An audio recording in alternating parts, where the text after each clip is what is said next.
Bonsoir, bonsoir, bonjour, c'est Congo News 24.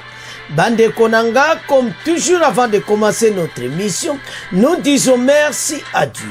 Nous disons merci à nos chers abonnés et téléspectateurs qui nous suivent partout dans le monde et en RDC. Bande Konanga, soyez les bienvenus. À la une, chers téléspectateurs, on va commencer cette émission Bandeko avec message de Bemba au traître. Un officier militaire, Bandeko, ne tourne pas le dos à l'ennemi. Message Yindi, alors Ezaya Koningana, alors à partir du ministère de la Défense, à Salaki Réunion, alors Ezaya Koyinda Bandeko Nangai. Kakana Pona Bandeko Nanga, on va parler sur la peine de mort.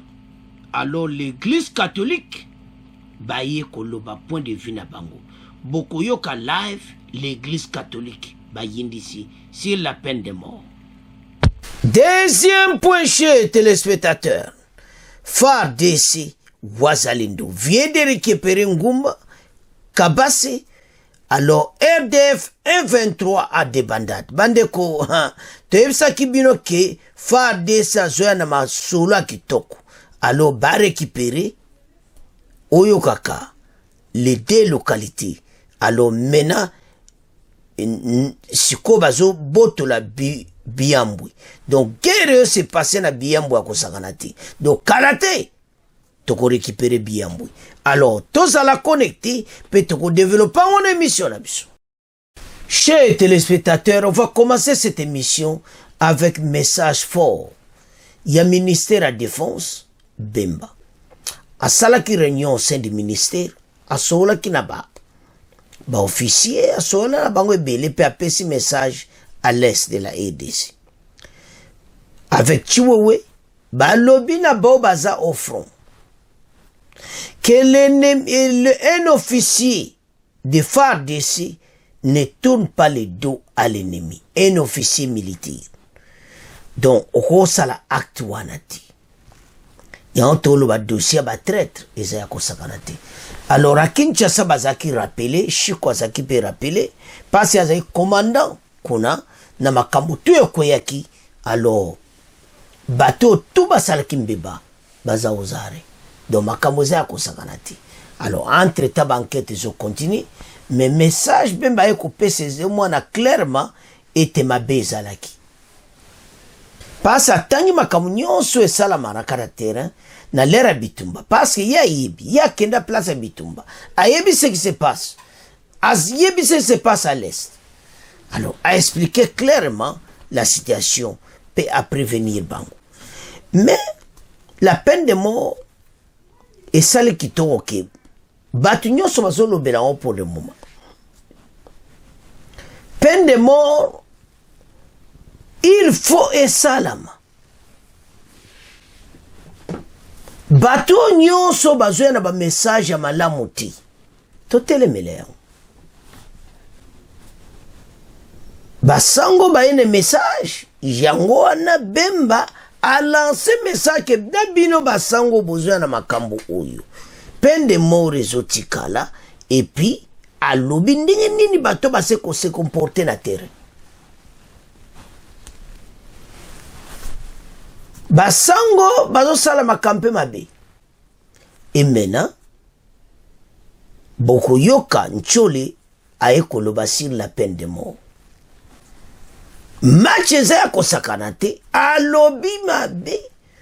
Il a même utilisé dans la Bible Yé a Benchole. Que voilà, peine de mort, Nzamba sepela na ngote. Mais Dieu le dit aussi que rendre à César ce qui est à César. Mais ben quoi l'été quoi. Mais basango baye na Bible. Bon, na makambonde bazoloba, même le ba ko intervenir et tout ça bango ba koma ba politicien. Bango il fallait bazala kuna.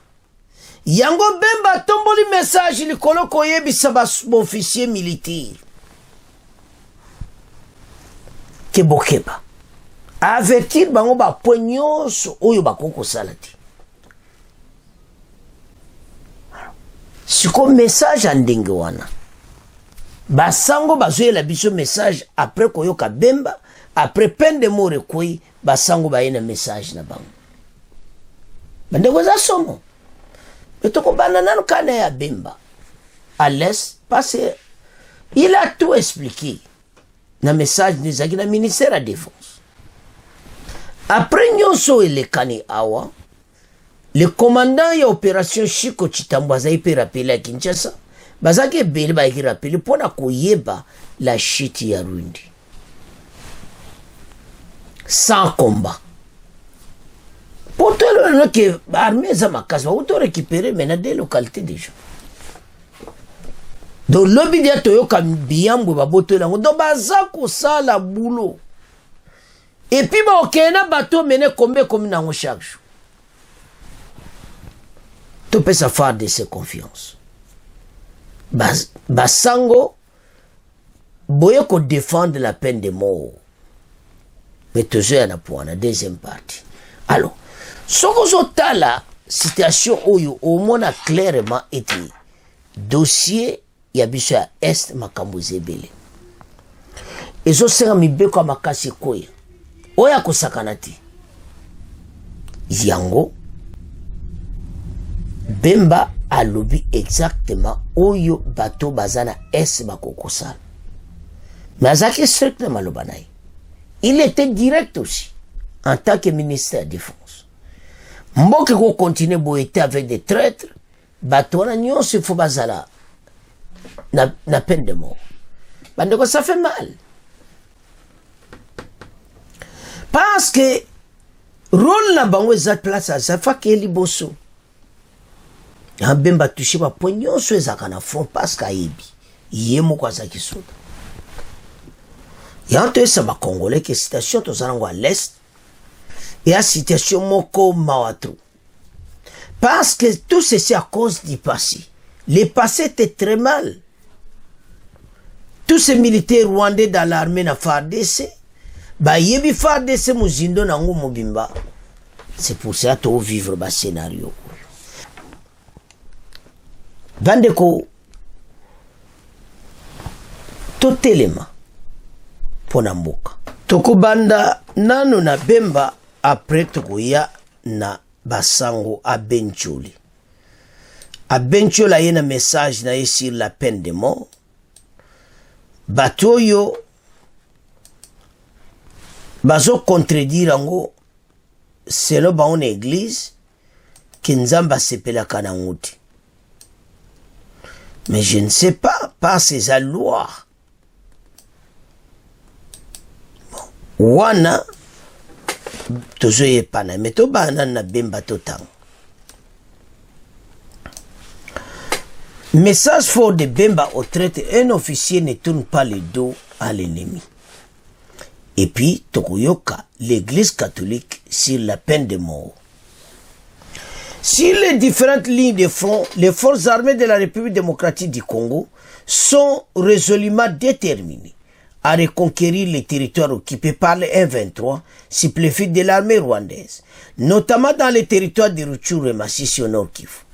Alors que les terroristes semblent avoir pris l'avantage sur l'armée royaliste, comme en témoigne la chute, le 8 mars, du poste contrôle stratégique de Rwindi, dans le parc national du Virunga, sur l'axe Kiwanja-Kabanyonga.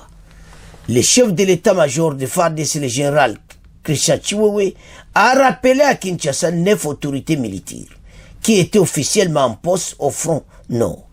Selon un télégramme du 20 mars, les généraux, parmi lesquels figure Chiko Chitambwe, commandant de la 32e brigade de réaction rapide, des opérations contre les terroristes RDF M23, ainsi que le général de brigade Nzam Arthur, ont été rappelés à Kinshasa.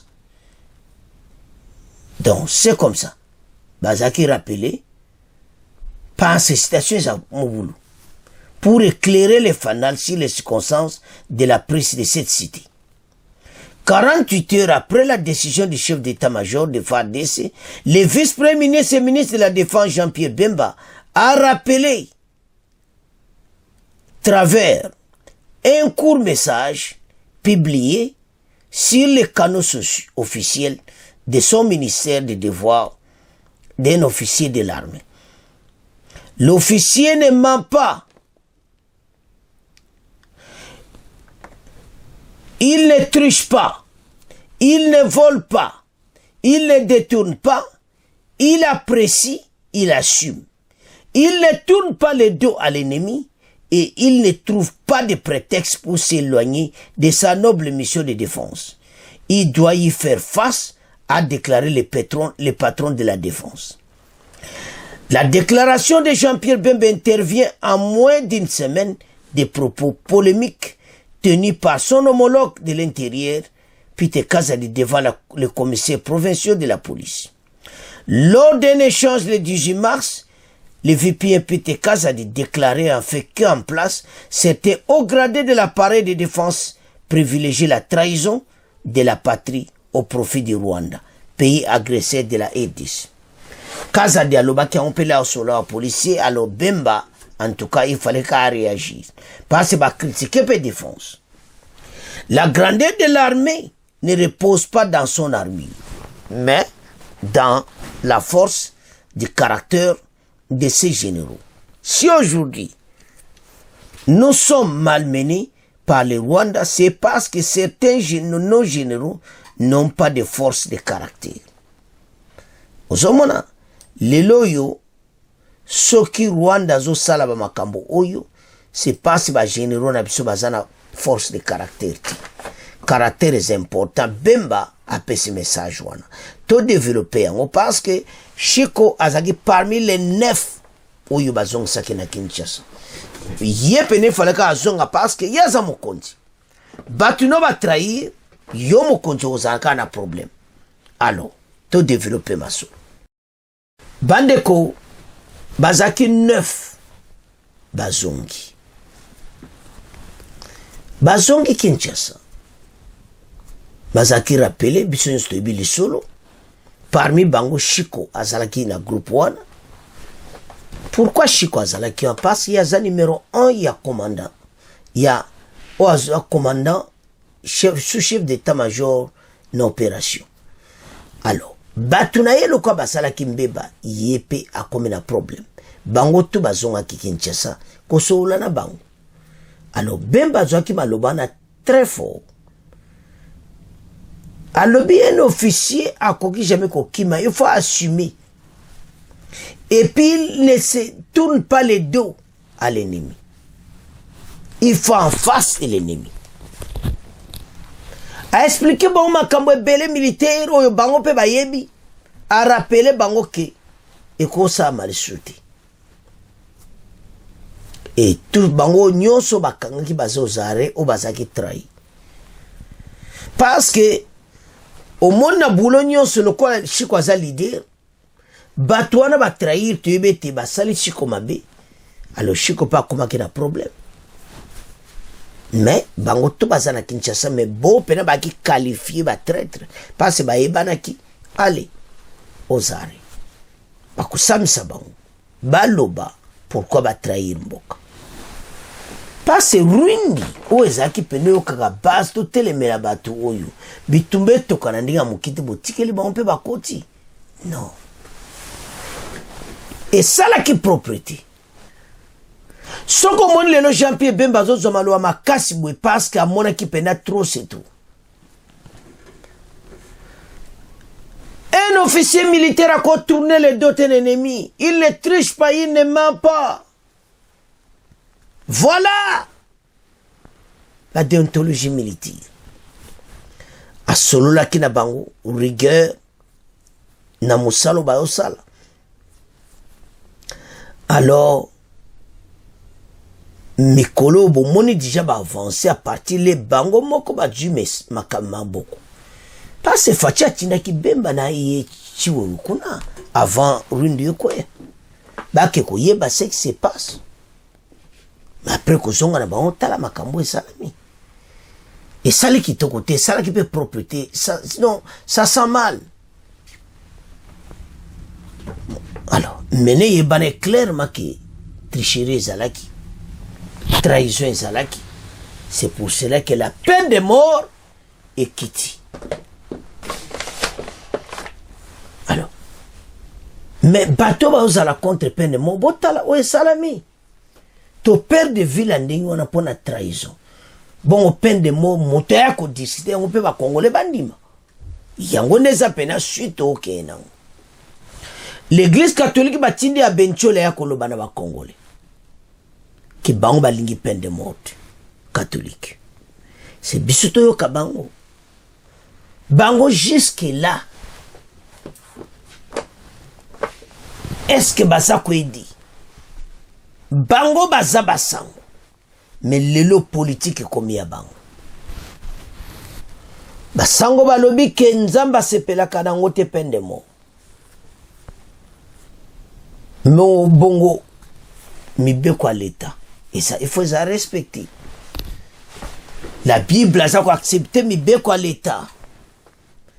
Tu comprendre que va toucher la point à peine de mort, mais mibeko ça va aller possible, il est à l'état. Maintenant bateau basali mabe, surtout situation à l'est, il y a un te benda qui peine de mort en rapide. Combien de bateaux bakoufi? Alors toi qui est directement à point bassango. Bah il y a un message, tu vois que ça binango.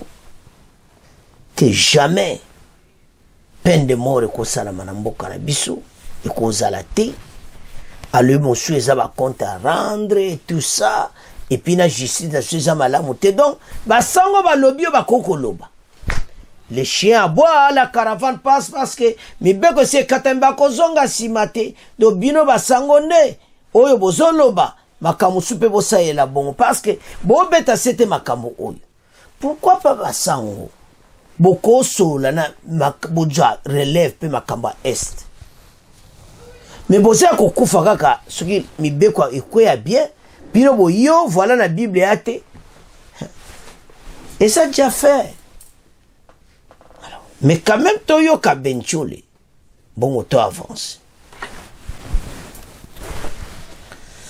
bandeko a Benchole a lebi penza oyaye Ndenga monaki. Alors, depuis plusieurs années, la justice de notre pays est gangrénée par la corruption, les trafics d'influence, les erreurs judiciaires, les règlements de comptes. Par ailleurs, nous assistons aux exactions et exécutions extrajudiciaires commises par les milices et les groupes armés et des gangs de délinquants Kuluna sur les paisibles citoyens. Don Nzambe pazo sepela nangote basango pe basepeli nangote andeko botala alors Tolanda a Benchole bongo to avance. Plusieurs années, la justice de notre pays est gangrénée par la corruption, le trafic d'influence, les erreurs judiciaires, le règlement des comptes. Par ailleurs, nous assistons aux exactions et exécutions extrajudiciaires commises par des milices et des groupes armés ou des gangs de délinquants Kuluna sur les paisibles citoyens. Aussi, voyons-nous des actes meurtriers décidés de façon arbitraire par la justice populaire. Ces attitudes dénotent le manque de respect de la vie humaine. La culture de la mort fait son bon chemin dans les chefs de la population congolaise. Dans ces contextes, le rétablissement de la peine de mort vient renforcer la banalisation de la vie humaine. Nous rappelons que l'exécution de la peine de mort est une violation du droit à la vie défendu par l'Église en s'appuyant sur la loi divine. Tu ne tueras pas. Exode 23. Ceci est un ordre intimé à tous. Ce commandement, tu ne tueras pas, révèle qu'aux yeux de Dieu, la vie humaine est précieuse, sacrée et inviolable. En effet, Dieu lui-même s'est engagé à protéger Caïn, qui pourtant a tué son frère Abel. Si quelqu'un tue Caïn, Caïn sera vengé cette fois. Et le Seigneur mit un signe sur Caïn pour le préserver d'être tué par le premier venu qui le trouverait. Genèse 4, 15. Personne ne peut mépriser la vie d'autrui ni sa propre vie. Il nous faut prendre conscience que, créé à l'image et à la ressemblance de Dieu, Genèse 2, 26 à 27, la personne ne perd pas sa dignité, même après avoir commis des crimes très graves. Ainsi, l'Église, à la lumière des Écritures, enseigne que la peine de mort est inadmissible car elle attente à l'inviolabilité et à la dignité humaine. Elle s'engage de façon déterminée en vue de son abolition partout dans le monde. Le numéro 2267 du catéchisme de l'Église catholique. Recommandation. Eu égard à ce qui précède, animé par la certitude que chaque vie est sacrée et que la dignité humaine doit être protégée, nous marquons un refus net du recours à la peine de mort. Pour ce faire, nous recommandons au gouvernement de abolir la peine capitale pour tous les crimes, car la répression de tout crime, certes nécessaire, plutôt que viser la suppression de ses auteurs, doit avoir pour objectif de rééduquer la personne. Mettre en place des systèmes de détention plus efficaces et améliorer les conditions carcérales des détenus. Former une police de proximité pour endiguer le phénomène des enfants de la rue et des gangs de hors-la-loi dit Kuluna.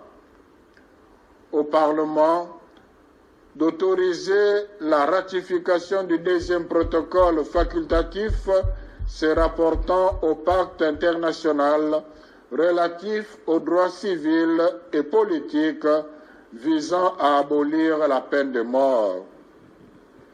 Au peuple congolais de former et se former au respect et à la promotion de la dignité humaine. Éduquer les enfants et les jeunes, c'est de la culture de la mort à la culture du soin et de la protection de la vie. Prier pour les prisonniers, leur rendre visite et de promouvoir l'amélioration des conditions carcérales. Conclusion. La peine de mort et sa logique de rétribution ne sont pas compatibles avec l'Évangile. Quelles que soient les modalités d'exécution, la peine de mort implique un traitement cruel, inhumain et dégradant. Jésus ne ferme pas la porte de la vie aux condamnés. Il est celui qui donne toujours une chance à chacun. Jean 8, de 1 à 11, l'amour infini de Dieu donne à chaque homme une dignité que même des crimes ne sauraient enlever. Bientôt, nous allons célébrer Pâques, sommet des fêtes chrétiennes. La résurrection de Jésus, triomphe de la vie, manifeste que Dieu est contre la peine de mort infligée à son Fils. Il ne permet pas non plus d'ôter la vie à un être humain. Nous vous exhortons à lutter contre les différentes facettes de la culture de la mort dans notre société. Que la Vierge Marie, Mère du Rédempteur, intercède pour la RDC Congo. Abencho la lobby sur peine de mort à Sepeliti. Après koyoka ba message à Bemba sur l'Est, rigueur sur ba officiers armés, peine de mort et ilikuwa mutu na ba on ba travailler batika kuteka mboka. Mais basango ba yesu kukitsa makambu oye katami koyako kotia moral à malamuti. Balobi jamais peine de mort eza na Bible ti.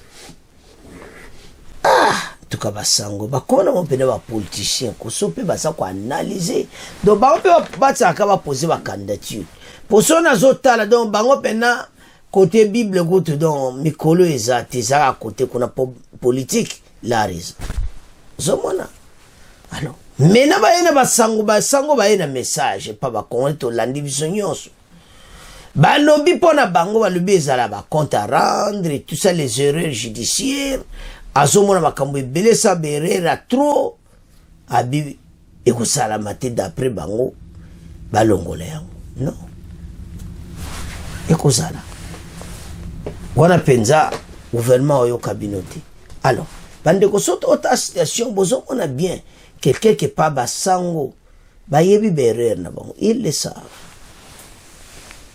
parce que mboka oyo bango ba ozala mi côté moko lié bazala même au milieu du village baza attaquer le gouvernement oyo makasi mais tant bo attaquer ka gouvernement oyo bo basala ki liboso ba bépé baza alors et cette situation to zango sérieux pour la mboka était mibeko ekatami to soutenir la peine de mort pour batouana batika mabe soke zala ki te bato ba continuer ka bon te bazo continuer ka kuiba. Et parce que bah que soit il y a des millions de dollars, bon c'est 5 ans en prison, abimi à yozong la bon na yo. Au monde bah gêne avant. Alors, si la chose au senga clairement était position na biso ndenge tu uto lobawana na makambo o basango bazo contredire sur la peine de mort ba konti ba telema wana bo landa basango ti o bino bo si bo kati bo continue bango bayaka na makambo ezokene bien bango ba nayebite batu baza pourquoi banda kalamba ba lobaka ba trahison wana ti lelo bakati ka peine de mort ba ekoloba non botala basango très bien hein peazo koloba que les erreurs makama justice to yebi mais justice to yebi te bako changer yango gouvernement sika pena ba oma sika ba okota wana pona ko telemisa mboka o parce que congolais nyonso a déclaré justice mais problème basango ezaki bango baza bato il fallait ba conseiller bazala wana au milieu des villages chose oyo bango baso salati somona bango kutu bazo côté la bato mususu donc c'est comme ça mais situation tozanango ndeto landi basango en tout cas bayoka bango te baza bato influence peuple ayoka tito boye comment peuple aza contre ou non peine de mort il faut l'appliquer bato batika mabe alors bandeko pour résumer premier point zaki basoda à l'est bemba pesi ba un message moko fort ba tourner jamais les dos à l'ennemi ba tricher te basala ou amabeti alors basango ba ekomema sikoyo contre la peine de mort ba lobi ça la bible tenzamba sécurité alors bandeko na problème sango na message à bemba ya onyo se ba tolandi to komotika on a bino to komokena deuxième point. Chers téléspectateurs bandeko to comme na point oyo to ebisaki bino que chaque jour to pesa bino des précisions aux le canal est bandeko après des combats violents FARDC a récupéré bandeko Kabasi 2 villages na mususu bandeko nanga donc ozomona bien que vraiment va travailler alors va récupérer 2 villages maintenant l'abattage de Behuma donc bitumbeza ya kosakana nango te oyo kaka lelo vendredi o baloba ke yindi ya onto esaki bino mo pa bani ko récupérer puis ba kozonga simate bolani message à bemba boko tourner les deux sur l'ennemi te bo avancer bolanda bango yango wana progresser bandi parce qu'il fallait qu'à couper ce message clair. Parce que makambo tout on va oser la makambo va cesser le feu banini ezali susuti. FARDC en personne ba congolais bozai koluka mena FARDC chaque jour azan offensive. Alors neto sabino lelo que déjà depuis hier ba récupérer déjà des localités. Et puis baza ko avancer. pour récupérer on va avancer maintenant ko kena bango si ko récupérer ba ville wana nyonso et là il y a autre ça va congolais et tout à la serre même rundi wana kala tête ko récupérer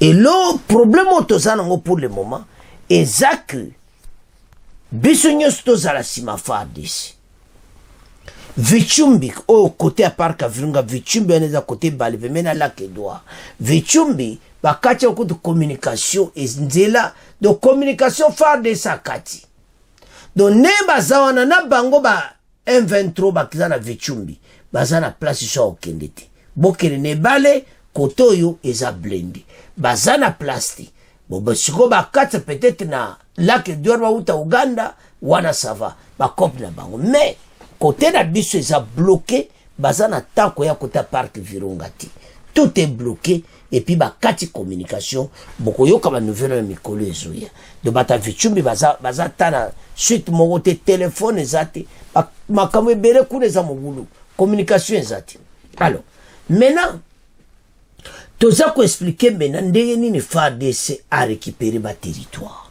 to so benga au bonne nouvelle. Après d'intenses combats, 3 jours, Nicole Banda, lundi, mardi, mercredi, jeudi, donc le surtout mercredi, jeudi, na vendredi. Donc le zaya kosakanati. FARDC a télémi pour na libela. Peut-être vous connaissez, peut-être vous ne connaissez pas. Bolongo la ba idée na minute zo kanso FARDC atakakati e bandi. Ndeto ke na bango. Si tu as récupéré le territoire et puis bayebi. Alors, voilà la situation où tu as à l'est. Parce que basuko et kozonga pena mouvement après soto terroriser kabilo na baona wa missile sol air na bangwana kalate FARDC au luxa ndenge ni ko détruire ngo et puis bateau yo basa la dévoiler clairement et puis tout ça l'avancement moko rapide ya honte je sabandeko que cette armée est déjà armée moko conventionnelle rien ne manque au comparer biso na ba Rwandais oyo ba banda je va avancer armée na ba okala. Ce que nous avons, c'est pour cela que nous avons un bateau qui est bango. Oh, ba PC bomba mbongo ba américain ba français bateau tout bazaki simana bona ndenga kincheki ba se retirer parce que ba yebi na bango que suite nango clair copé kofina akora Luanda nemte bomaki copé na bango mayele sili bango. Cheme mo bazana ngo ba oluka guerre et ko simbati parce biso tozana niveau défense après tozolanda bango. Alors situation tozana ngo pour le moment et ça problème que na ebisa kibino to komisa ga FARDC. Le vendredi bitumba ko sakanati o balubaka e yindi ya ko sakanate banamboka. Ya onto zoloba ke biso nyonso tozala sima ya armée. Parce que guerre et salama qui le mona clairement qui va ça déterminer. Zamona o etonini la peine de mort pe sali boulot. Yande bolandi basango wana basango bazolembisa batu bolanda bangoti. Peine de mort eza malamu. Toyebi ke na bomoto botozomona ngo difficile na to assista biloko wana te mais ba combien de bato bakufi na bango moko ba Rwandais bayebi ke peine de mort lokole koti ebele na bango ba okanga bango combien bato ba bomi et kozongela bango yango guerre à l'est il fallait que la peine de mort ekota ba traître nyonso bazala juger na cette façon bande bomona ba pays lokola ba Chine za ba peine de mort mute développer mboka bolanda ba sangoti ba moni que to commune avancé parce que tala ndenge banda peine mutala FARDC ninga zobunda trahison zate ayebi tezali kola mutu to peine de mort pene vande zo tambola na kata Nord Kivu donc ezo yenga peine de mort eza pena likolo meka na koyamba yo.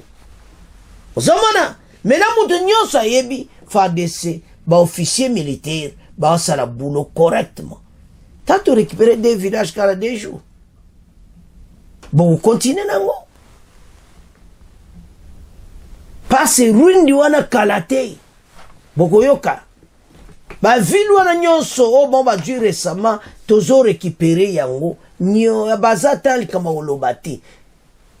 Nde bazana problème sérieux.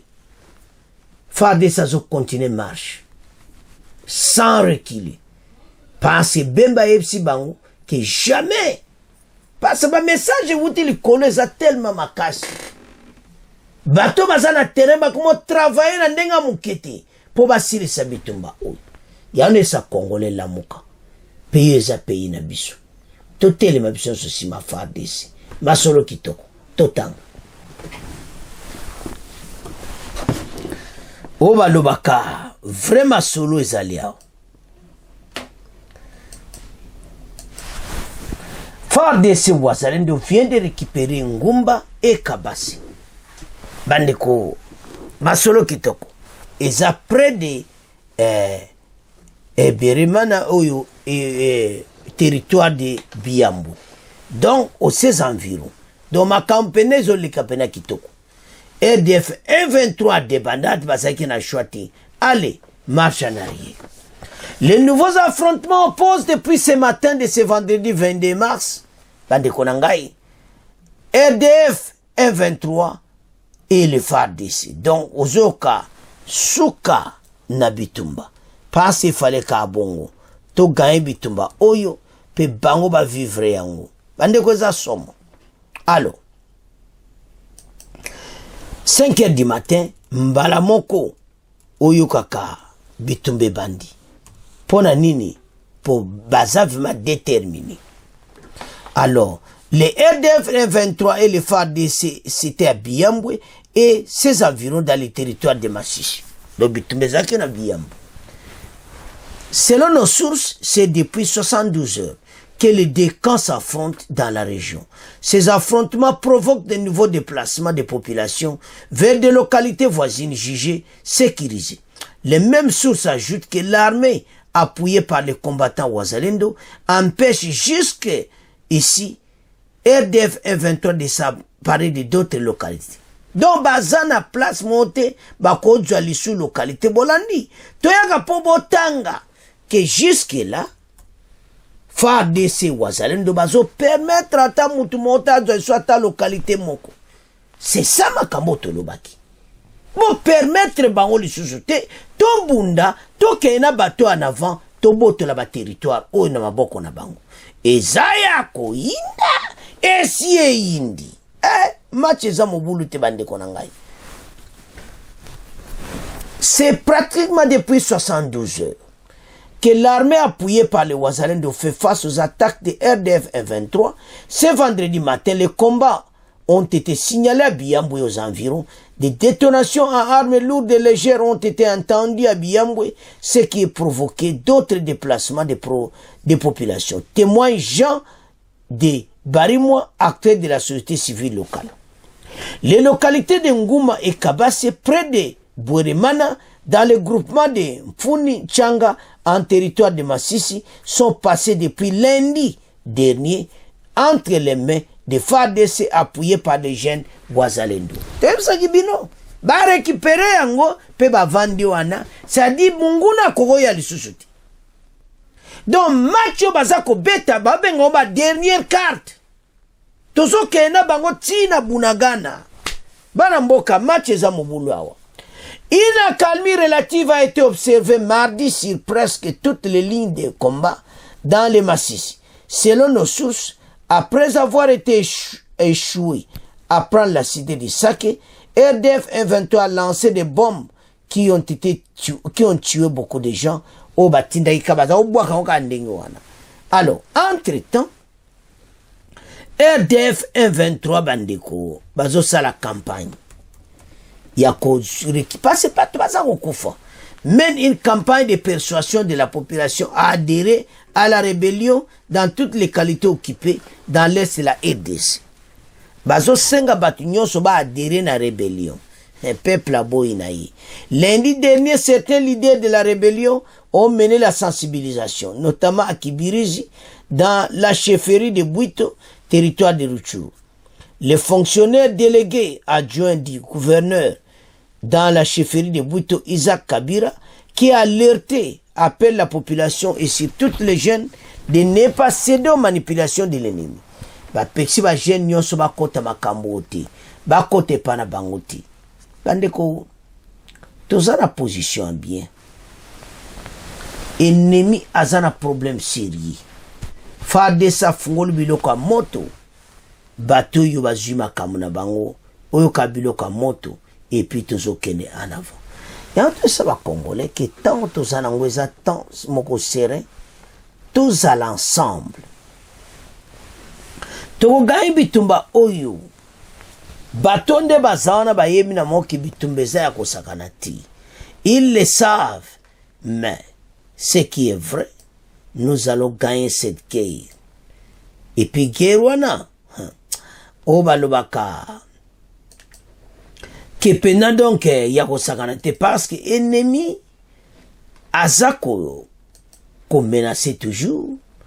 Alors FARDC amona kite koma kitan ete makambo salama to beta bango biloko moto et puis to silana na bango.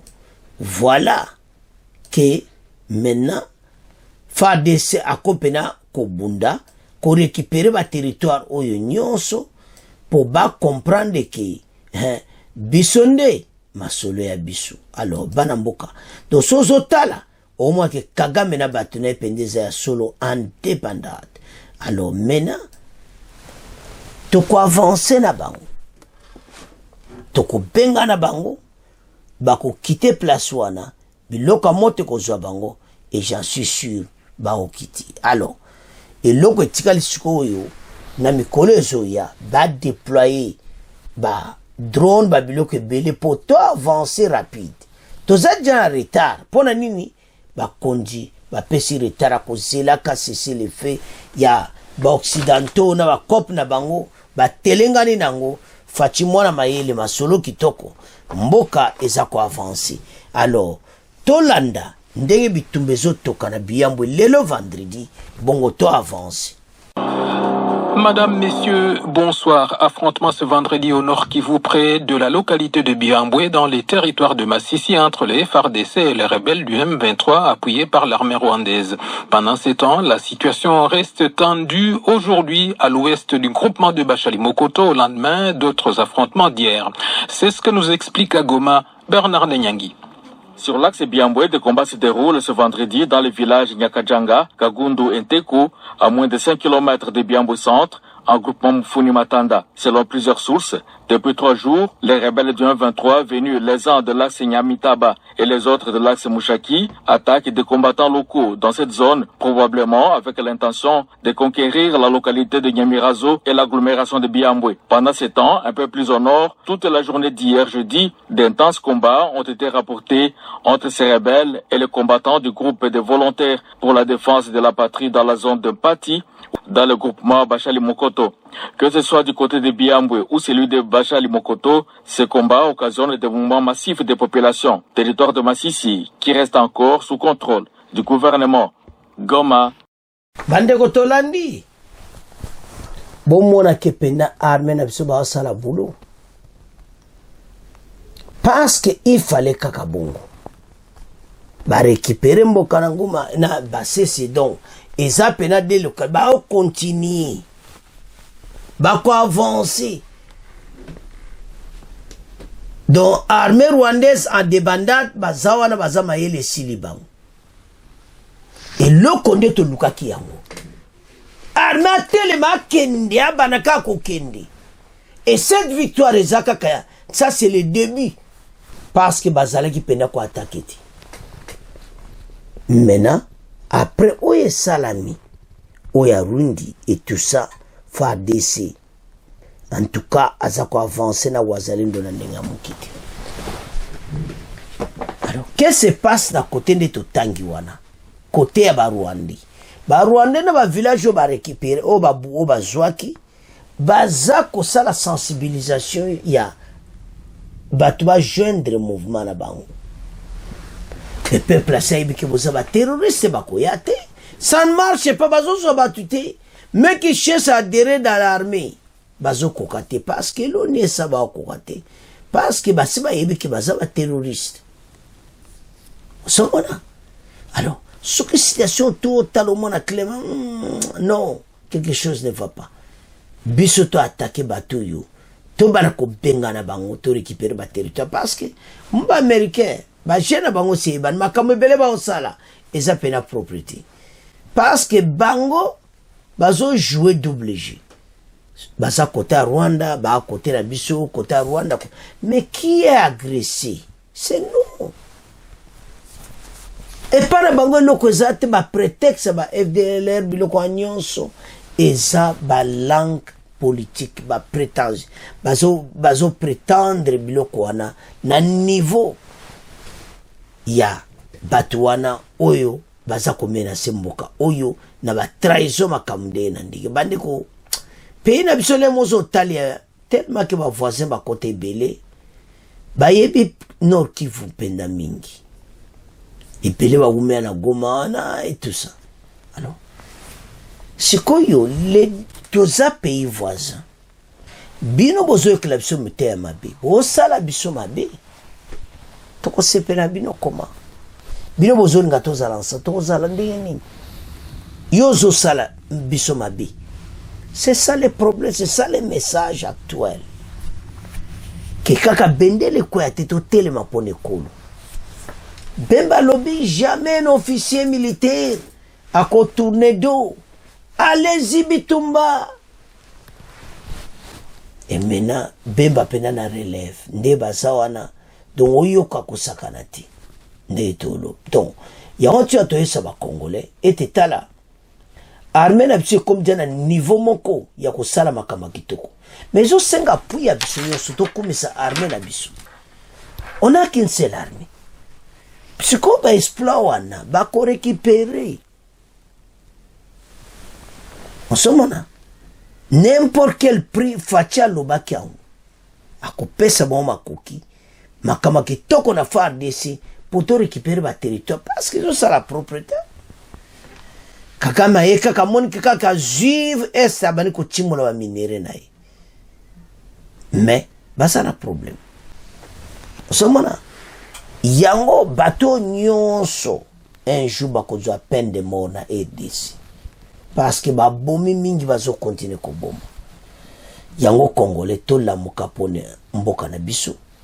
Situation oyo ya est il faut ici là parce que mbongo ezawana ba misali ezawana pona ndeko nanga Congolais zo boulot ACP la paix bozo mona teke bana ba misi peine de mort ba avancer pene comme kitoko tozo ba bunda ndenge tozala ki liboso avame ba boto la rundi ya omona moyina ya kapo a bebisa donc makambo yo batu bosa ensemble.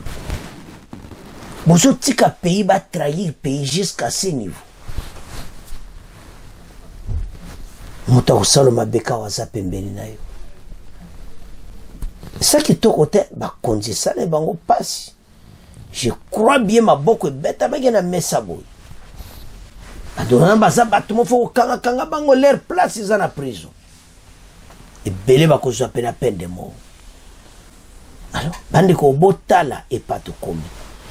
Et ce senga batubas à l'ensemble, tout bunda pour le pays. Et là, nous allons vaincre cette guerre.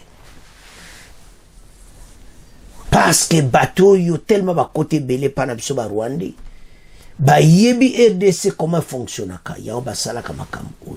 Mais dans mikolo eza ko yebi loko belé ba za sur na circuit na ngote ba oyebati. Parce que bango ba za coopérer liboso ba konza liboso. Mais na l'ère fati makambo échanger bateau nyonso ba lukanzela donc bazana problème de bazawana. Alors ce qui toujours tala mena direction makambo auto mona ke oui en tout cas guerre oyo to gagner yango me biso de to telema to zala sima ya armée na biso no Kivu to bois que la bomba fleur to kumisa bango parce que il est temps. Alors bana mboka to landi biso nyonso émission to landi nyonso ndenge lobami mais o senga na biso nyonso tozala bomoko pour limiter totamusa mboka oyo patoza sima bakonzi makambo nyonso esama leste bayebi ce qui se passe bayebi ndenge nini makambo ya fotoza na confiance na bango balakisi biso makambo ebele déjà tala lelo o batakaka te barécupérer des localités on continue.